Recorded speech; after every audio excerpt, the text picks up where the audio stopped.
si nombreux un samedi après-midi, et je suppose qu'on doit cela, bien entendu, à la personne et au travail de notre ami Arezki Metref. Alors évidemment, dans ce devoir, on ne présente pas Arezki Metref, qui est tellement connu par la plupart des personnes ici, mais ce devoir du 20e arrondissement. Si quelques-uns ne le connaîtraient pas, quelques petits mots de présentation tout de même. Arezki Metref, c'est ce que j'ai lu une fois, mais je ne le consulte pas à chaque fois, son portrait sur Wikipédia, et donc d'une famille originaire de Benyenni, et il m'a appris au village même que l'on ne dit pas Benyenni, mais Haïtienni, et particulièrement du village d'Agouni Ahmed, où j'ai mangé un très bon couscous chez sa maman. À part ça, je ne vais plus évidemment parler de moi.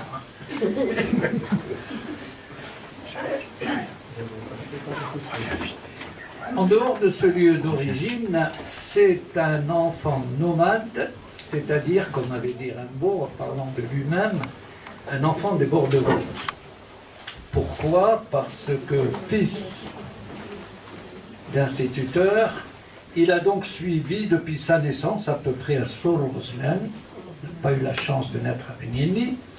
Il a suivi donc les pérégrinations de son père, instituteur, et il a été de Bouira à La Rouate, à Ain Bessem, etc. En 1956, il se retrouve à Alger, où il va vivre son enfance dans la guerre. Qu'il raconte dans cet ouvrage que nous avons présenté ici sur le revolver, c'est le revolver de Madame Carmen.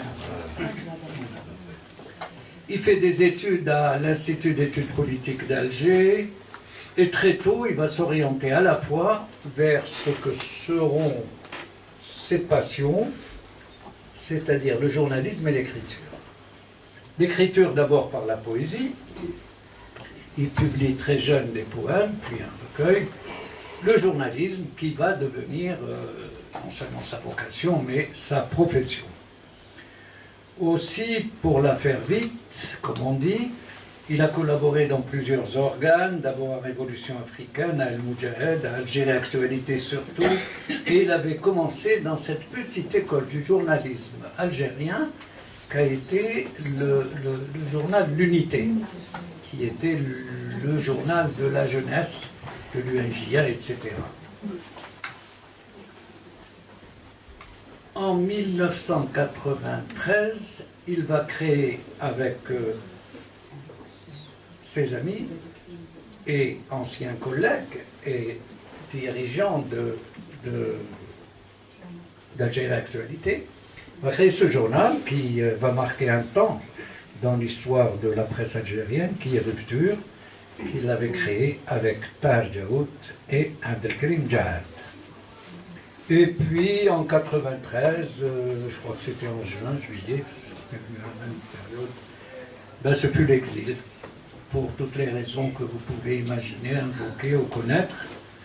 Et depuis, il a un exil particulièrement fécond, je dois dire, car il produit énormément, aussi bien par l'écrit que depuis au fur et à mesure par un certain nombre de vocations qui viennent, qui s'ajoutent à cet arbre commun qui est l'arbre de la création, puisqu'il va écrire des pièces de théâtre, il va écrire des essais,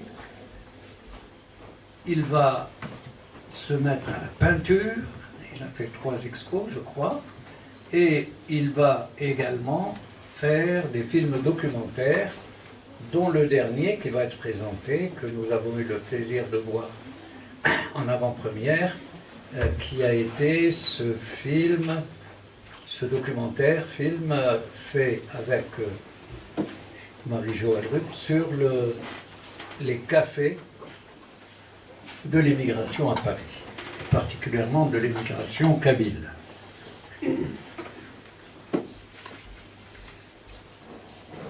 avec ça et entre-temps, il a entretenu, si je puis dire,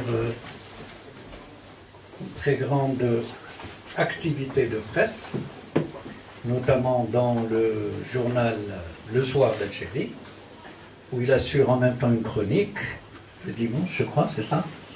Il assure aussi un petit, sous pseudonyme, un petit billet, et où il s'est adonné depuis un certain temps à une forme d'écriture tout à fait intéressante et qui est celle que l'on appelle classiquement le carnet de voyage ou le carnet de route ou le récit, etc. etc.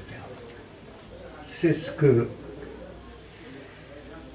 qu'il nous présente aujourd'hui dans cet ouvrage, Mes cousins d'Amérique. Des Amériques, c'est vrai qu'il y en a deux.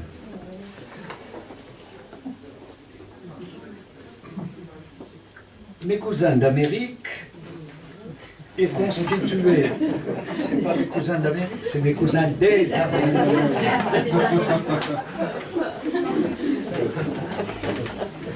Est constitué de 2 récits de voyage, si tu vas à San Francisco, et ensuite un berbère au pays des Iroquois, mais non seulement par le fait que ces voyages tendent vers l'Amérique, les Amériques, mais également par le voisinage à la fois thématique et poétique de ces 2 textes. On peut dire que on aurait pu tout à fait le titrer, mais, parce que quelqu'un est passé avant toi, c'était Kateb Yassine qui avait écrit Nos ancêtres les Indiens. Voilà.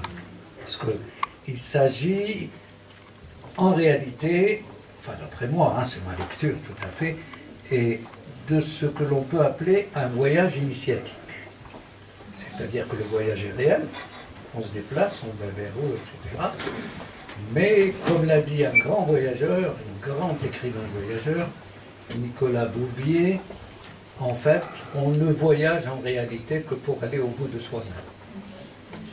Et donc, c'est un voyage intérieur, un voyage initiatique, mais qui se passe dans des conditions absolument sympathiques et intéressantes, puisque on ne peut voyager dans de meilleures conditions, je pense, je n'ai encore pas été en Californie, que dans une voiture décapotable, à travers, voilà, comme ça, soutenue par des amis qui vous reçoivent, qui vous accompagnent dans de très belles caves à vin, etc., etc.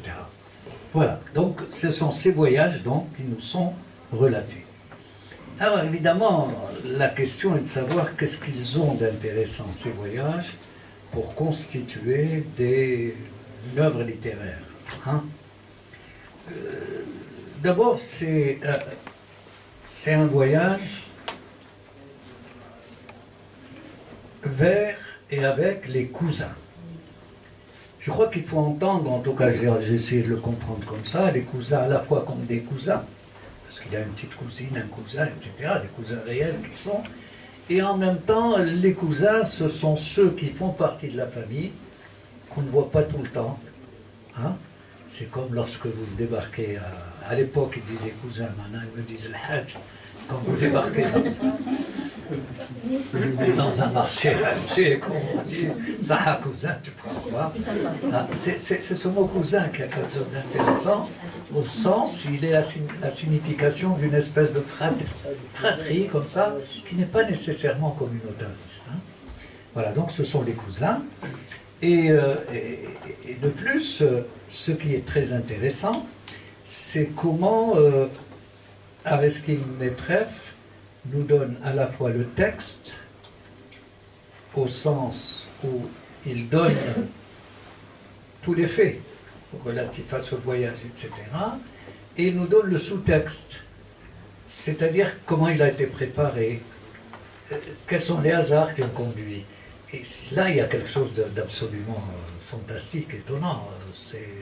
C'est la rencontre avec Fellag, qui lui fait rencontrer quelqu'un, qui est un ami de Fellag, qui vit là-bas, et voilà, qui doit venir d'ailleurs, c'est ça, qui doit venir tout à l'heure, et qui le fait voyager. C'est à la faveur de rencontres qui s'aperçoit qu'il y a un Algérien dans tous les petits coins d'Amérique qu'il a visité. C'est dans la préparation du voyage que tout va se faire, parce que c'est ce que l'on appelle un voyage dans un imaginaire culturel. La Californie, pour nous tous, bien sûr, ou du moins pour la plupart d'entre nous, c'est évidemment déjà occupé, c'est chargé, c'est symboliquement chargé, c'est culturellement chargé. Pour quelqu'un qui écrit depuis l'âge de 16 ans comme lui, évidemment, c'est d'abord la beatnik, la beat generation. Et donc, tous ceux qui ont fait cette célèbre route qui a donné la Trip Road, et qui se retrouvait là-dedans, et donc il va aller vers ces endroits-là. Pourquoi? Parce que, évidemment, il est jeune, c'est comme ça. Il va aller vers un certain nombre de chansons qui vont se retrouver là. Il va aller vers un certain nombre d'images qui nous ont habités. Chacun de nous a pu voir le film à San Francisco avec ces extraordinaires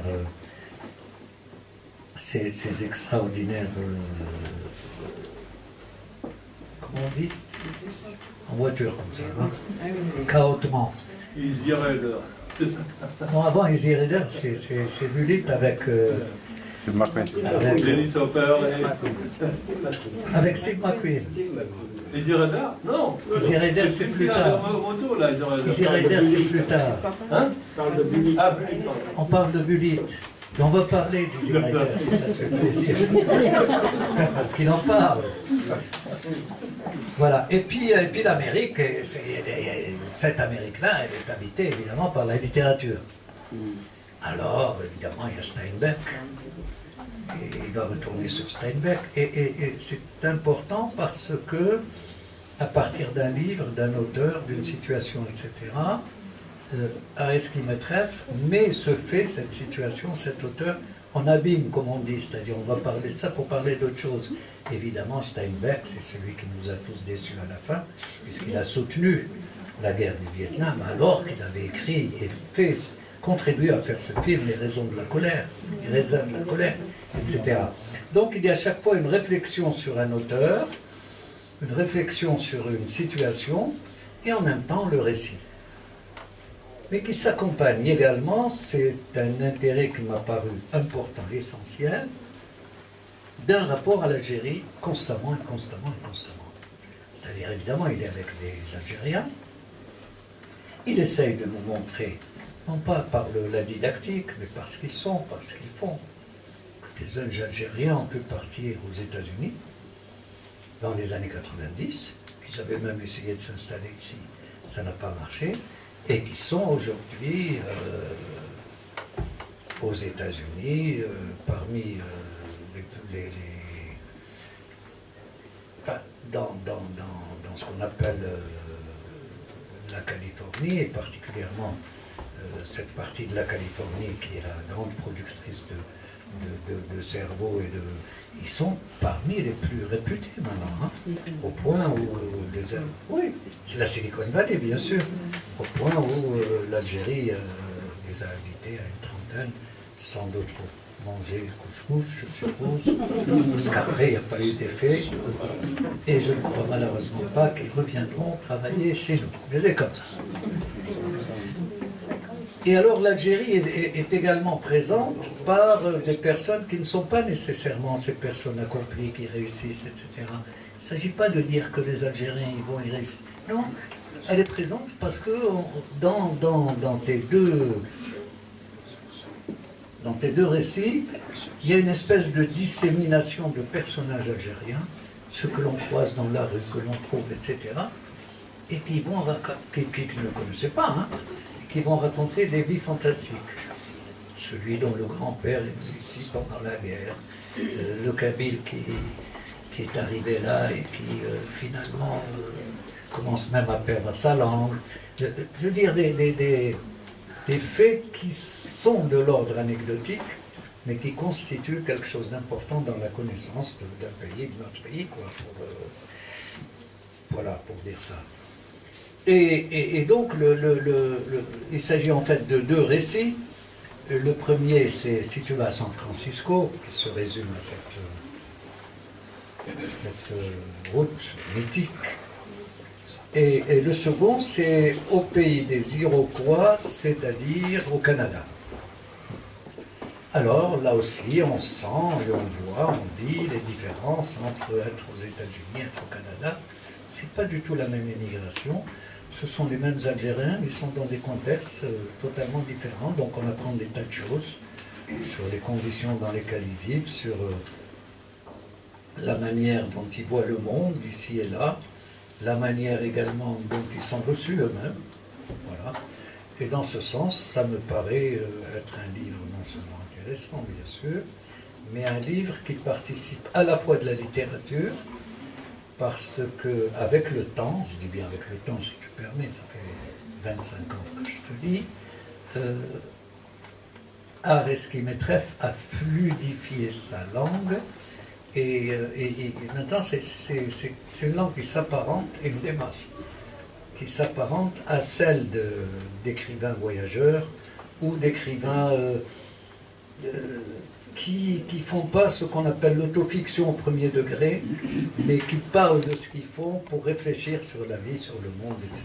Voilà. Il y a quelque chose comme, pour citer un nom, par exemple, comme Dos Passos. Dos Passos écrit comme ça. Et voilà, et je trouve que voilà, c'est un livre intéressant à lire. Je ne veux pas faire long, puisqu'on m'a demandé de faire court. Et je vais donc poser une ou deux questions à Arezki, s'il veut bien. Hein. Alors, je voulais savoir d'abord, est-ce que le carnet de voyage et le fait d'écrire le voyage fait partie initialement du voyage? Je veux dire par là, est-ce que c'est comme une démarche de reporter?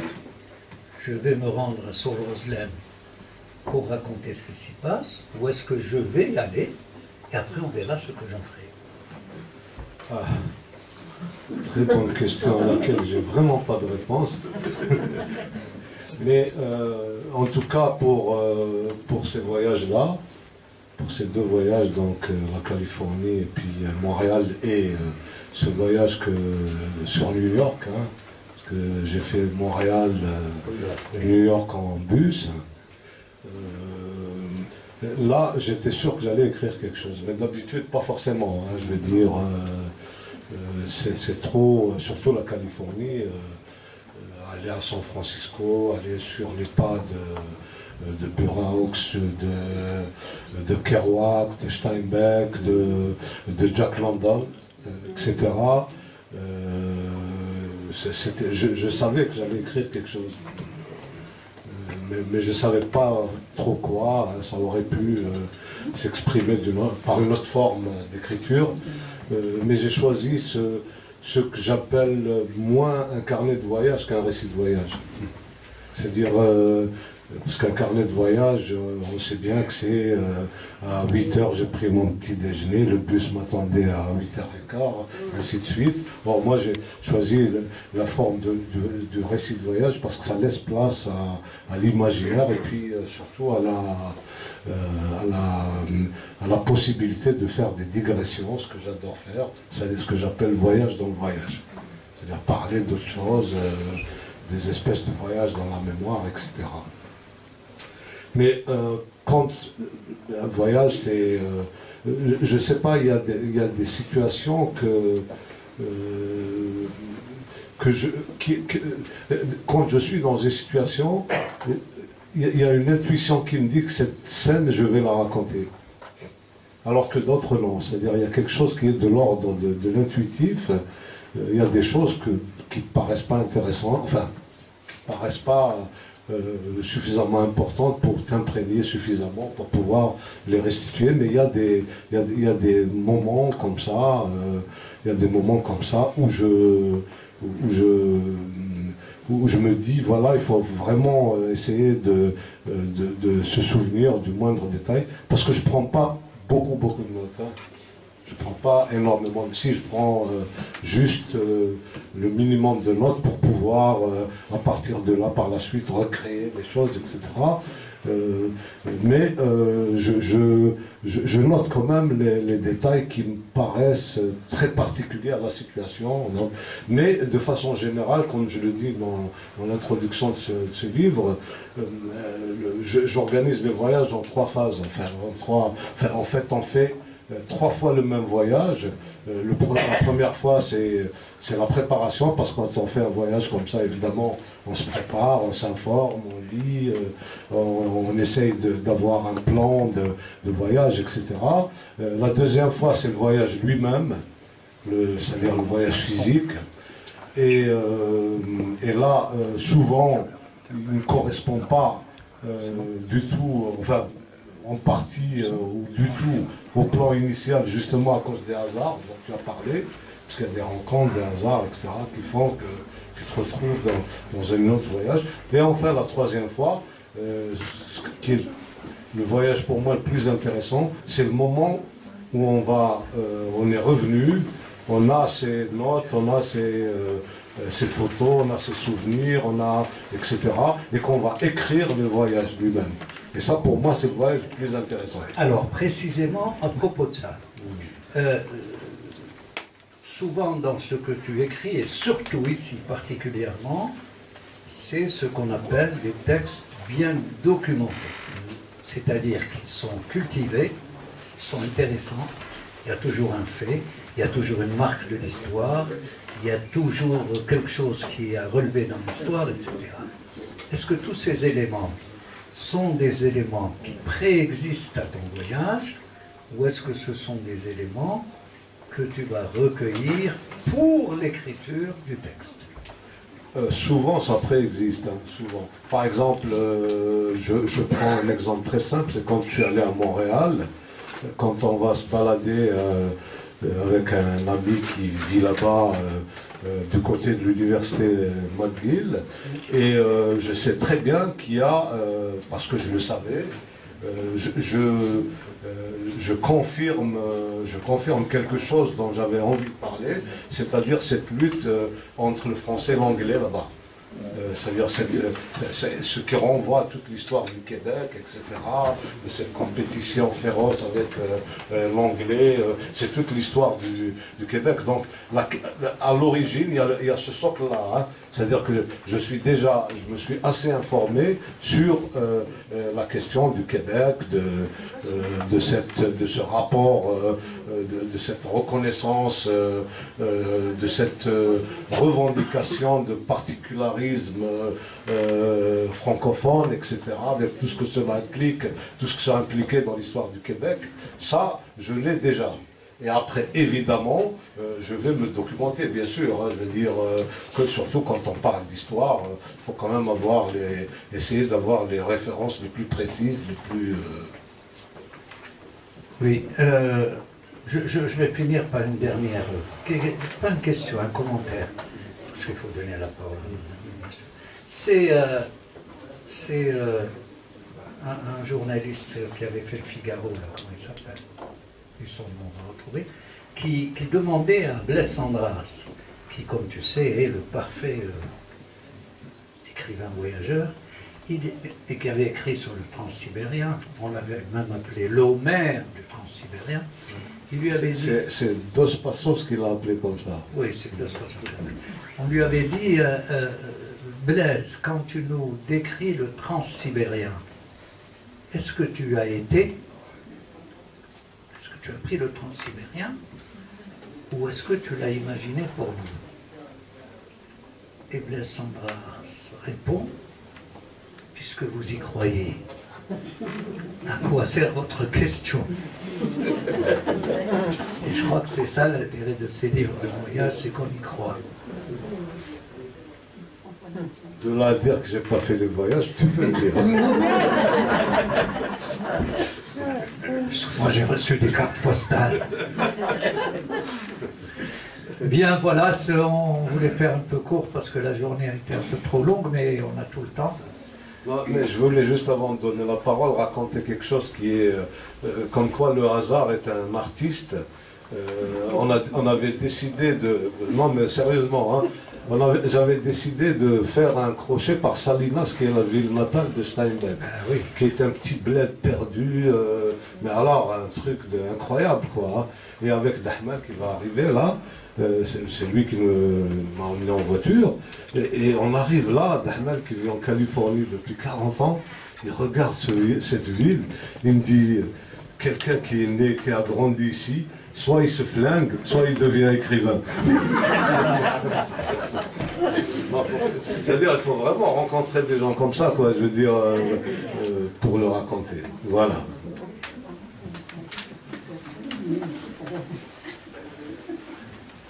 Oui, on peut...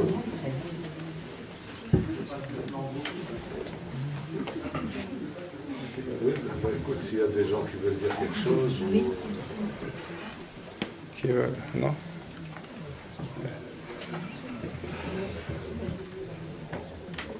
Celle qui parlait désiré d'un rat. Ah ben voilà. Ah voilà, maintenant tu as même un micro, tu vois.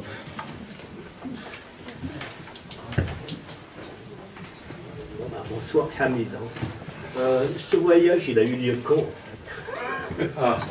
Alors, il y a eu 2 voyages en fait. Le premier en Californie, c'est en 2015, l'été 2015, et le voyage au Canada et à Montréal, c'est à Montréal et à New York, c'est en 2016, l'été 2016, l'été dernier.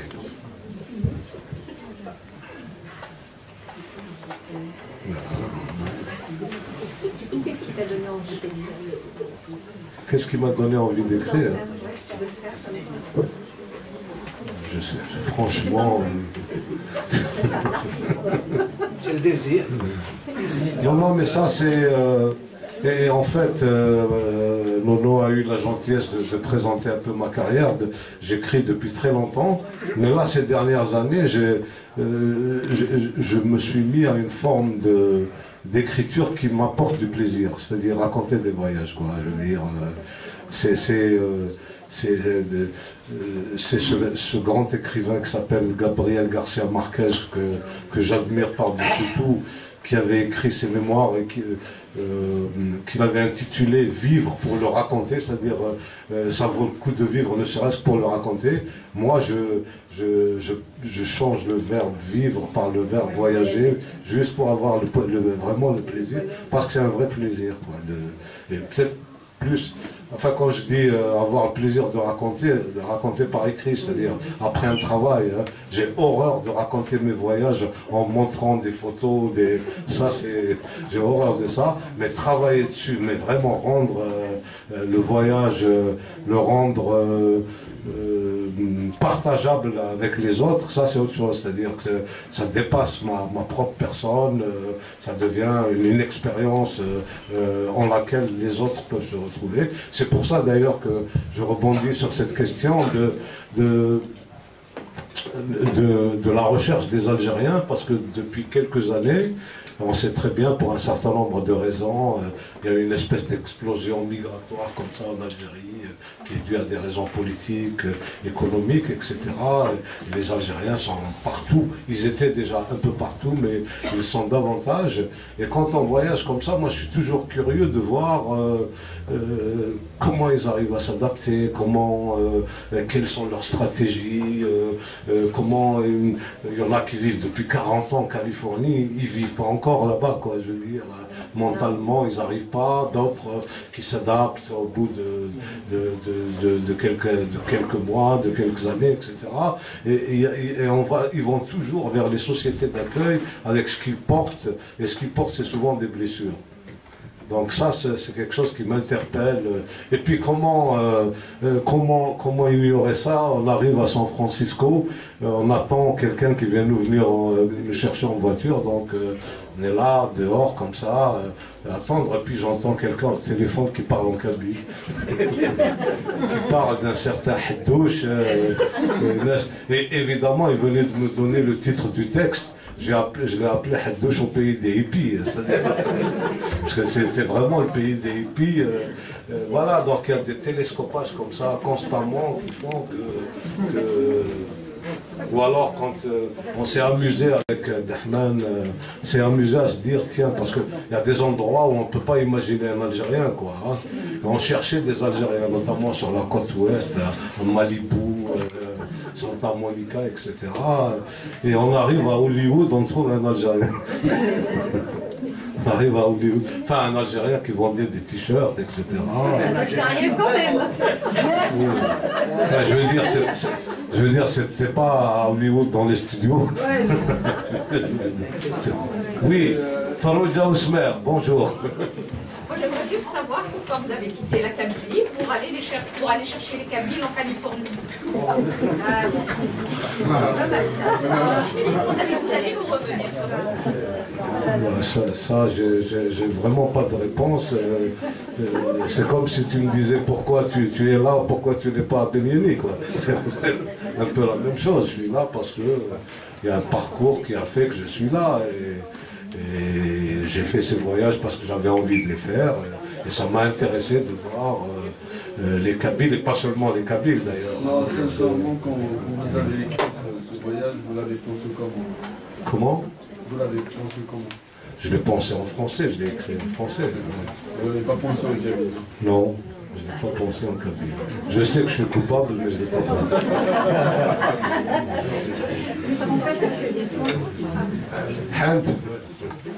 Alors moi je pose un peu ta dernière observation. Tu dis que tu voulais faire partager ce voyage. Est-ce que avec donc les lecteurs d'aujourd'hui, est-ce que tu as pensé aussi aux lecteurs, disons, des générations à venir? Je pense à une chose précise. Aujourd'hui, on essaye de retrouver l'histoire des premiers migrants qui sont arrivés d'Afrique du Nord ici. Il y a assez peu de littérature. Et en ce qui concerne cette deuxième vague d'immigration vers l'Amérique, justement, il y a assez peu d'écrits également. Est-ce que tu penses avoir fait œuvre utile, justement, pour les générations à venir? Et en particulier, il s'est passé une chose avec l'immigration nord-africaine en France. Elle a pesé sur le cours des événements nationaux et le devenir de l'Afrique du Nord, notamment à travers le mouvement national. C'est une chose bien connue, puisque l'étoile nord-africaine est née ici. Est-ce que tu as senti cette immigration en Amérique, une communauté ou un ensemble de gens porteurs de quelque chose d'analogue? Voilà. Est-ce que cette immigration, qui d'une façon ou d'une autre, peut peser sur l'évolution Je ne sais pas quoi te répondre. Je sais qu'au Canada, par exemple, au Canada, où il y a notamment au Québec, hein, c'est-à-dire la partie francophone du Canada, où il y a une très forte présence algérienne. Je crois qu'on est passé de 4000 Algériens en 1994 à près de 100 000 aujourd'hui. Hein, je veux dire, c'est énorme. Il y a vraiment de plus en plus d'Algériens. Je sais que la communauté algérienne est très divisée. La communauté berbère est très très divisée, c'est-à-dire que c'est une fragmentation qui rend compliqué les choses, quoi. Je veux dire, c'est très compliqué d'établir des passerelles entre les différents groupes, etc. Est-ce qu'ils ont conscience il y a une très grande présence associative, par exemple, notamment berbère, hein, je veux dire, il y a...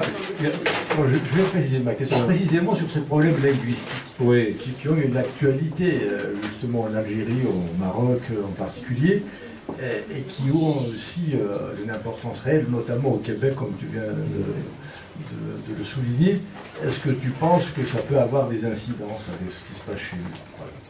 Je pense que oui, puisqu'il y a quand même du travail. Ça, c'était la deuxième phase de ma réponse, parce qu'il y a quand même une très grande intégration des gens, des Algériens qui sont là-bas, notamment dans le milieu universitaire et de la recherche.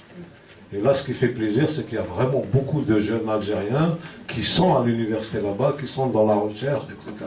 Et notamment dans des disciplines de recherche linguistique, etc., qui ne sont pas assez performantes en Algérie, ou alors qui n'auront pas ouvert dont on ne leur a pas ouvert les portes en France. Hein. Donc il y a quelque chose, il y a un potentiel qui est très intéressant, mais en même temps c'est des jeunes, c'est-à-dire là je parle des enfants des immigrants des années 90 qui sont partis enfants, donc qui ont fait tout leur cursus primaire, secondaire, universitaire au Canada. Ils ont à la fois une espèce d'attachement aux racines, etc., mais en même temps, c'est de vrais petits Canadiens, quoi. C'est-à-dire, ils ont une vision des passionnés. D'ailleurs, je raconte que la fille d'une amie qui a fait ses études, qui fait de la recherche en sciences politiques là-bas, qui est doctorante, je lui ai demandé est-ce qu'elle travaille sur l'Algérie. Parce qu'elle a fait un travail sur la Turquie, sur d'autres pays. Je lui ai dit, est-ce que tu fais... Et elle m'a dit, non, j'arrive pas à travailler avec l'Algérie. Elle m'a dit, parce que je sors de chaque entretien avec une étiquette différente. Elle n'arrive pas à s'adapter à cette compétition politique, idéologique, etc., qui est très féroce entre nous. Elle n'arrive pas à s'adapter à cette...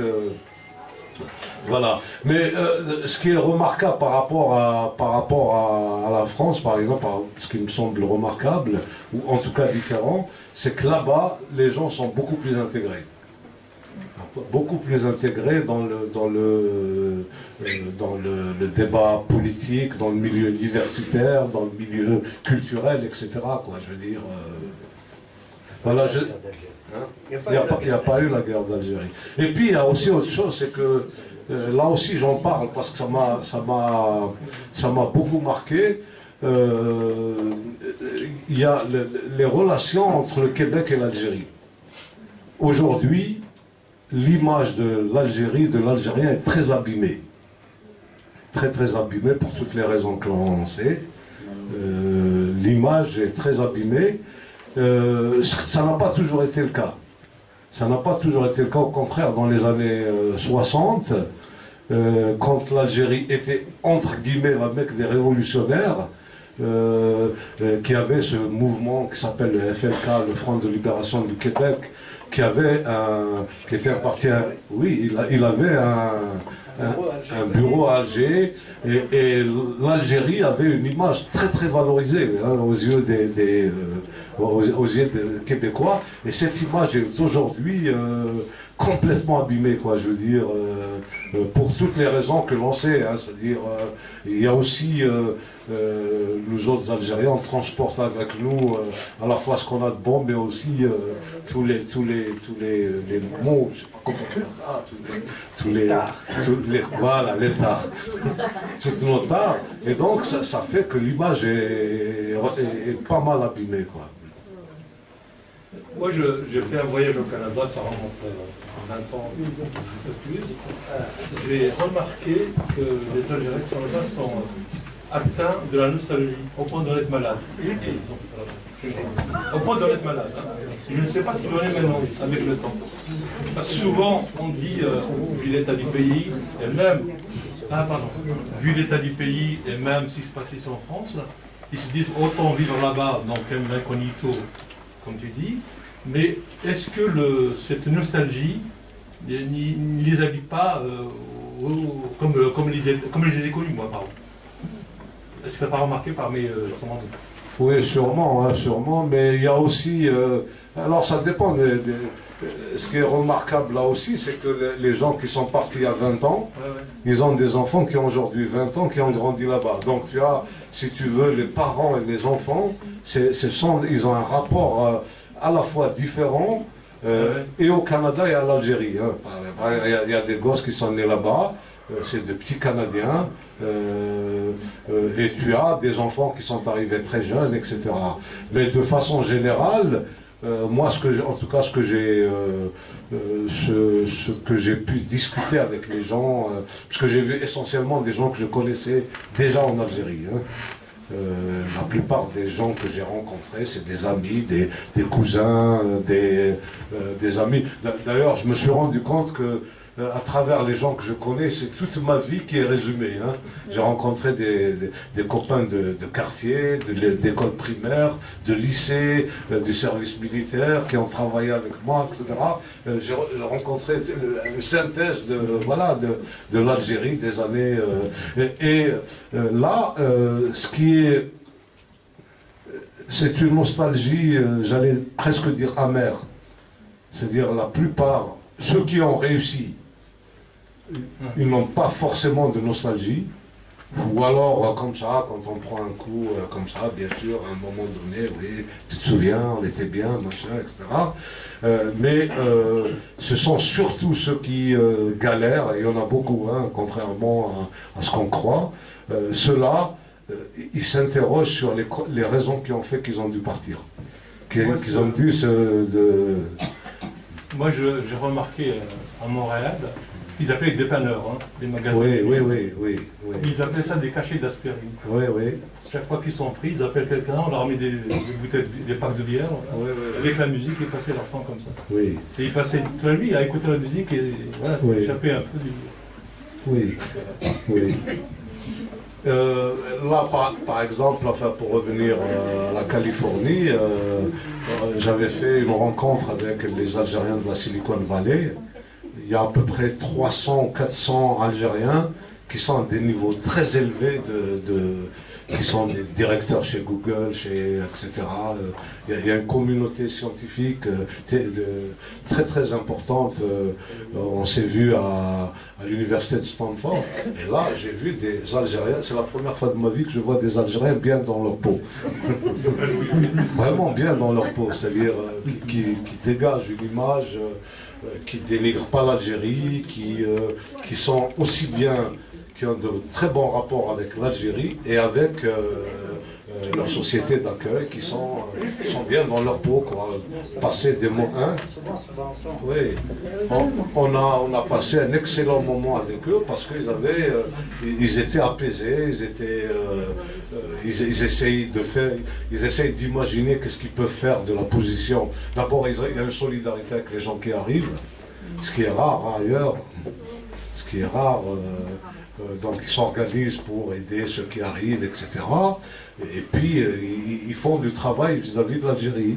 Comme c'est de très hauts professeurs de physique, etc., à Stanford, etc., ils essayent de donner des cours gratuitement dans les universités algériennes pour aider un peu. Mais l'Algérie les habite, mais de façon différente. De façon complètement différente. Je peux là? Bien sûr que tu peux, Youssef. Voilà, dans tous les cas, on est en train, on peut dire, comme si on est devant le canon, hein, on était script, chacun dans son point de vue. Évidemment, quand on se réfère à l'immigration, ça remonte quand même assez loin, ne serait-ce que la déportation en 1850 par là, les Français ont déporté vers la Martinique, partout en Amérique.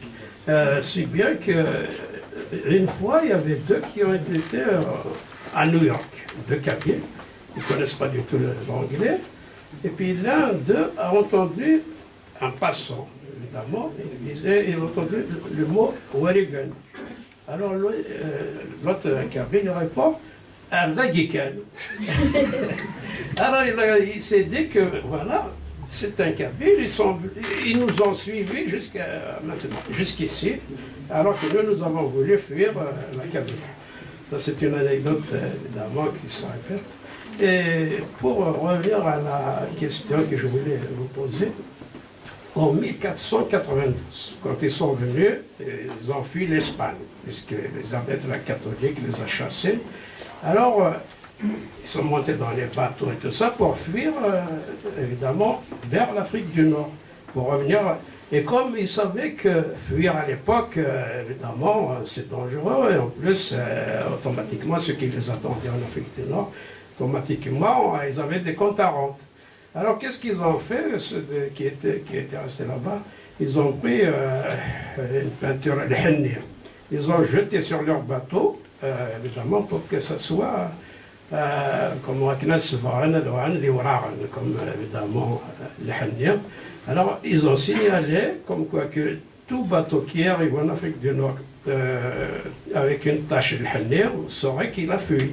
Alors, qu'est-ce qu'ils ont, comme ils ont su ça automatiquement, ils ont continué dans l'océan Atlantique. Alors, ils avaient peur de regagner l'Afrique du Nord. Et alors, c'est comme ça qu'ils, évidemment, ils ont atterri en Colombie. En Colombie, comme évidemment, bien avant, Christophe Colomb, on voit que c'est lui qui avait découvert l'Amérique. C'est des Berbères qui ont découvert l'Amérique. Et ils ont donné le plan à Christophe Colomb, qui s'est servi, évidemment, comme les historiens nous ont effacé notre histoire. Et maintenant, c'est courant de dire que Christophe Colomb a découvert l'Amérique, alors que ce sont des Berbères. Oui, alors...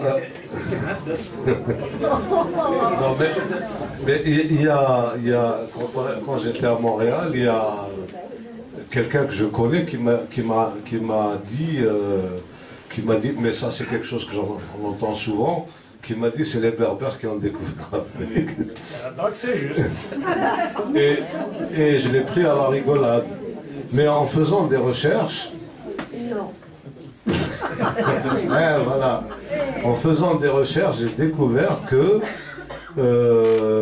parce qu'il m'a mis sur la piste, hein, qu'en fait ils n'ont pas découvert l'Amérique, mais Christophe Colomb avait des ennuis d'argent, et un des armateurs qui l'ont aidé à monter sa flotte, à construire sa flotte, etc., était effectivement quelqu'un de très connu, je donne son nom quelque part, qui était un armateur qui a aidé Christophe Colomb parce que lui, il était riche, qui était un descendant d'un des généraux de Tariq ibn Ziyad. Voilà, donc, bon... Oui, enfin, je veux dire... mais pour revenir, il y avait quelque chose, quand je suis revenu de San Francisco, que j'étais en train d'écrire la partie San Francisco, là, c'est là où le livre de Bled Abban est sorti, où j'ai appris que le père et l'oncle de Abban Ramdan avaient été à San Francisco. C'était des colporteurs qui sont allés à San Francisco pour vendre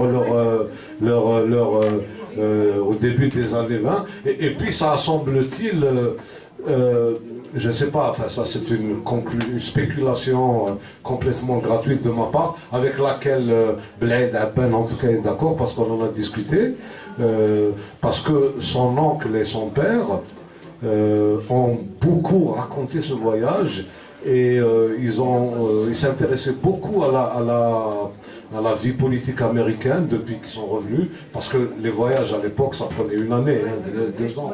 Il n'a pas passé que 3 semaines comme moi, hein, je veux dire, le temps de prendre le bateau, etc. Et donc ils ont tellement raconté, ils ont nourri Bled, lui-même qui est plus jeune, se souvient de tous ces récits, etc. Et il semble que Abban Ramdan s'intéressait beaucoup à la démocratie américaine, peut-être, enfin ça c'est une spéculation, peut-être à partir de ce récit paternel, etc. C'est ce qui spécule lui-même dans son livre. J'ai une autre version encore. Au début des années 70, j'avais lu un article dans Le Monde au sujet d'un livre qui venait de paraître en France, un livre d'histoire écrit par Mohamed El Fassi. C'est un Marocain. Et où il a raconté que les Berbères du Maroc, qui sont sur l'Atlantique, c'est eux, effectivement, qui avaient indiqué la voie à Christophe Colomb, la voie pour aller en Amérique. Et il avait donné un chiffre, je ne me rappelle plus, mais un chiffre, un nombre important de mots berbères qu'il avait identifiés dans le parler des Amérindiens. Parce qu'ils avaient des échanges commerciaux depuis déjà un certain temps. Mais je n'ai jamais lu le bouquin, je ne sais pas, je ne connais pas la valeur de cet historien. C'est une information comme ça, parce que j'ai par ailleurs toujours, je me méfie, j'ai toujours peur de cette attitude actuelle des berbères, enfin des berbérophones, des berbérisants, des berbéristes, qui font comme les Arabes, tout vient des Arabes, tout vient du Coran, etc. Donc je me méfie un peu. Mais bon, c'est peut-être une piste à vérifier. Sauf que les sociaux, ils voulaient aller en Inde.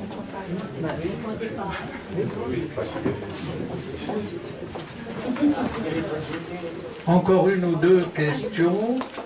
Ah, il y en a trois, c'est bien. À travers les personnes que vous avez connues en Algérie et que vous avez justement retrouvées au Canada et aux États-Unis, quels sont les signes les plus importants d'acculturation, on va dire, que vous avez retrouvés et qui sont l'œuvre du coup de leur installation aux États-Unis?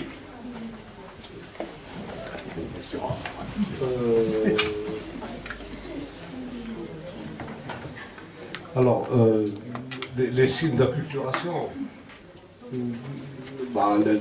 enfin, la plupart ont continué à transporter les mêmes signes d'acculturation qu'ils avaient, notamment par la langue, c'est-à-dire le fait de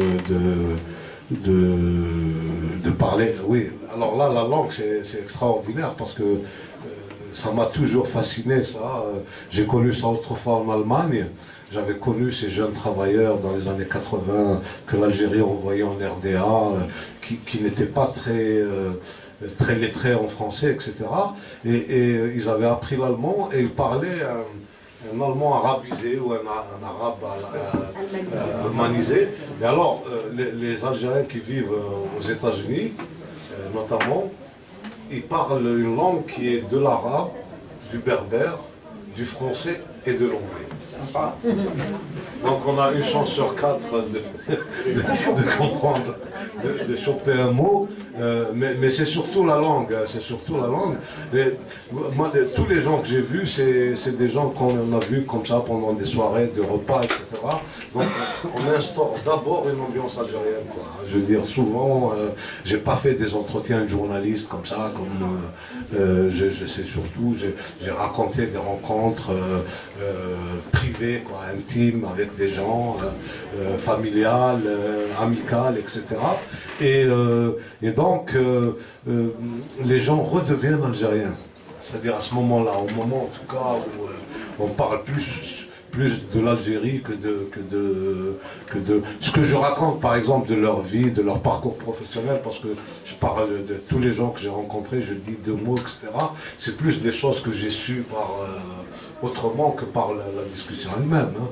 Donc de toute façon, je crois c'est un processus d'aggravation d'une acculturation qu'on porte déjà en soi, quoi, hein. Si vous en aviez la possibilité, est-ce que vous iriez avec le même plaisir, la même curiosité pour l'immigration en Amérique du Sud, par exemple, ou bien en Australie, en Nouvelle-Calédonie?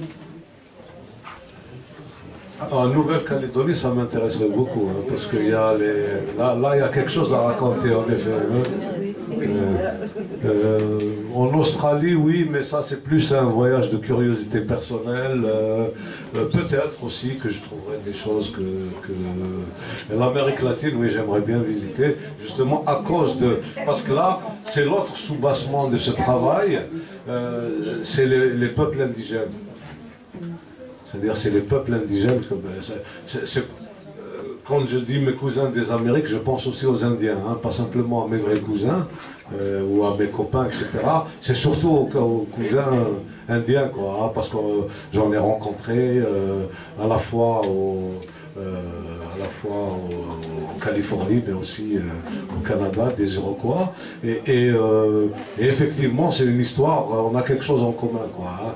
On a cette occupation, on a ce déni d'identité, ce déni de langue, etc. Et eux, ils l'ont vécu peut-être de façon encore plus dramatique que nous, parce que eux, ils se sont complètement dissous dans quelque chose, ce qui heureusement n'a pas été tout à fait notre cas. Oui, Farouk Daousmer, qui va me demander cette fois-ci pourquoi je ne retourne pas en Kabylie. J'ai écouté avec beaucoup d'intérêt les différents intervenants. Et finalement, tous ces gens qui ont fui leur pays pour des raisons économiques, politiques ou culturelles, ont emporté avec eux beaucoup plus qu'ils ne voudraient emporter. Puisqu'ils sont arrivés avec leur histoire, ils veulent reconstituer leur village.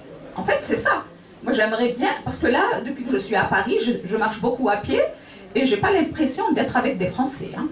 Franchement, je vois des quartiers africains, des quartiers chinois. Finalement, tout ce que vous avez fui vous rattrape. C'est bien. Non, je ne dis pas que c'est pas bien. Ça, c'est juste un constat. Mais finalement, en parlant d'intégration, puisque tout le monde veut reconstituer son village à travers les associations, etc., c'est ce que vous avez dit déjà en partant aux États-Unis, enfin en Californie, vous étiez content de trouver un cabine. Donc on recherche toujours ce qu'on a fui. Alors finalement, quand on parle d'intégration, moi j'aimerais bien repenser justement la notion d'intégration. Au moment où on parle beaucoup d'intégration en France, c'est quoi l'intégration? Merci. Je suis complètement incapable de te répondre. Bon, on organisera un colloque si tu veux dire.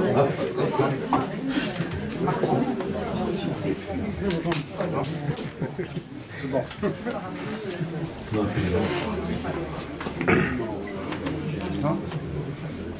Rappel pompon. Peut-être qu'on en a assez dit là.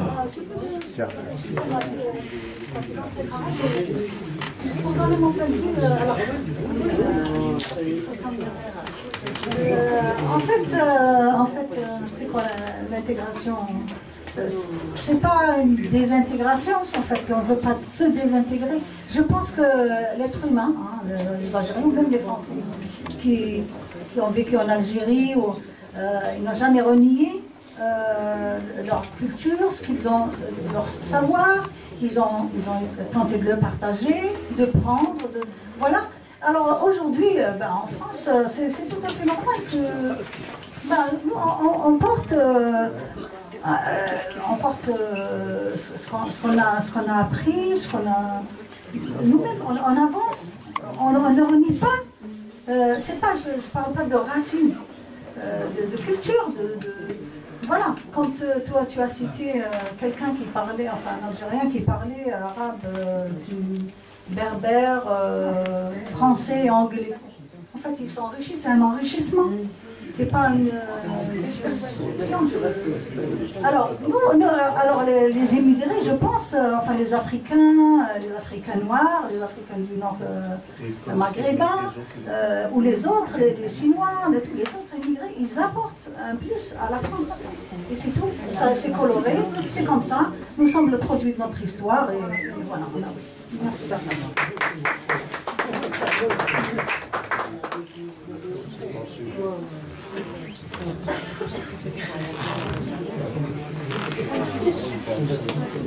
C'est bon. Je crois juste on reste toujours, on vient du décalage, on vient toujours.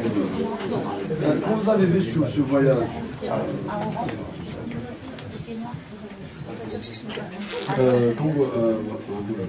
quand vous avez fait ce voyage, raconte-moi un petit peu le début du voyage jusqu'à la fin, juste un petit résumé. Je t'invite à lire le livre, il le fera mieux que moi. Juste un petit peu. Écoute, je ne vais pas te raconter un voyage en 5 minutes. Je dis un petit résumé. Bah écoute, tiens, non, vraiment, c'est trop demandé.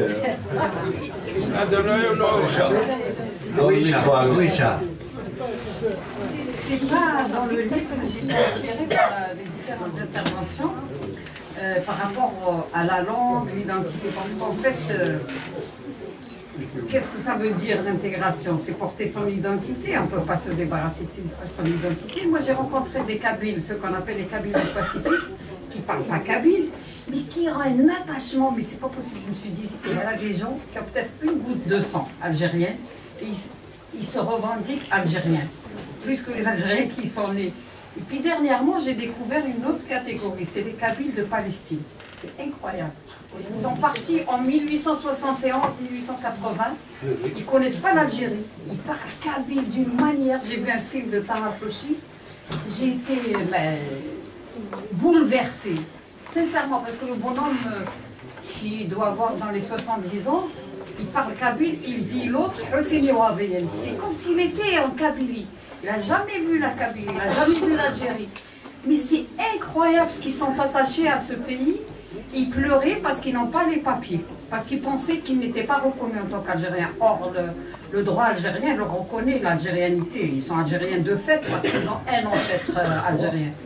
Donc, ils ont un problème de papier. Donc, moi, personnellement, je me suis engagée avec Tahar Kochi en tant que juriste d'essayer de régler ce problème de papier. Parce que je crois qu'ils ont aussi un problème par rapport à l'état civil. Ils sont partis avant l'état civil français. Donc, ça va être difficile de retrouver leur papier. Donc c'était en fait ça, ces interventions m'ont inspiré. Je sais que c'est pas dans les... J'espère qu'un jour elle ira dans ce côté parce qu'il paraît qu'ils sont des centaines. Et moi je suis... C'est son métier, il le fait très bien, je ne peux pas le faire aussi bien que lui. Moi j'aimerais bien sûr, mais lui il fait mieux que moi.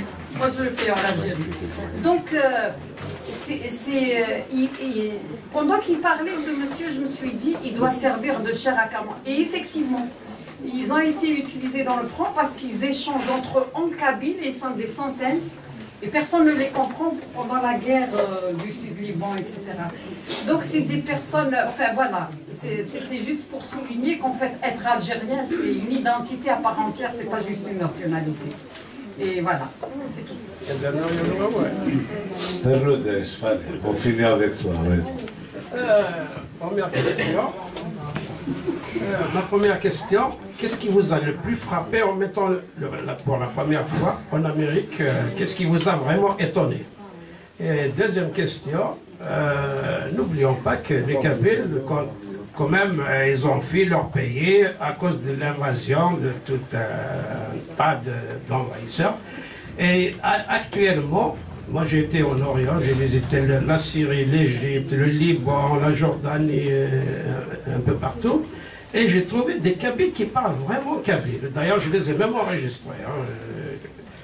Beaucoup ont entendu ça parce qu'ils l'ont passé à la radio. Donc, ça m'a vraiment étonné. La première fois que j'ai rencontré le premier Kabyle, c'est à l'ambassade de Syrie, parce qu'il fallait avoir l'autorisation d'y aller du Liban en Syrie, de Syrie en Égypte. Alors, je les ai entendus parler en kabyle. Alors, je leur ai dit, ah tiens, vous êtes venus depuis combien de temps? Ils m'ont dit, mais nous sommes ici.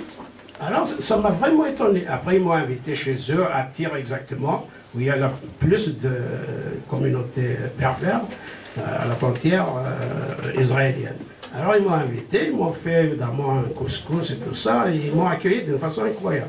Et ils venaient dans chaque coin de là-bas pour me voir et tout ça, on a discuté. C'est une longue histoire, donc je m'arrête là.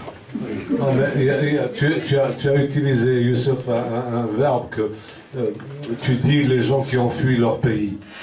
C'est pas fuir, c'est migrer, c'est autre chose. Depuis toujours, la migration a existé. Il ne faut pas dire fuir le pays. Pourquoi fuir?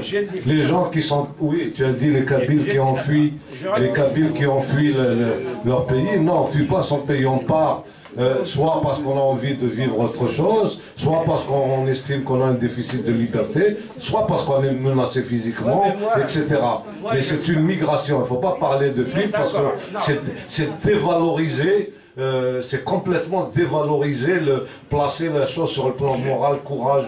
Je me suis peut-être mal expliqué. Hein. C'est ceux qui ont fui pendant l'invasion 1830 et tout ça. En 1871, ils ont quand même pris le pays pour ne pas accepter le colonisateur. Voilà. C'est différent. Voilà, c'est différent. Bonjour.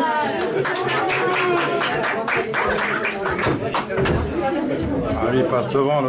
Allez. Donc je vais vous donner une petite raison, la raison que je suis un peu en retard. Je jure que vous avez lu dans votre livre, j'étais à la recherche d'un Starbucks avec mon manque de café. Je m'excuse. Hein. Bah, enfiler là. C'est lui en Maria? Ouais, il a la tête. On l'a bien vu.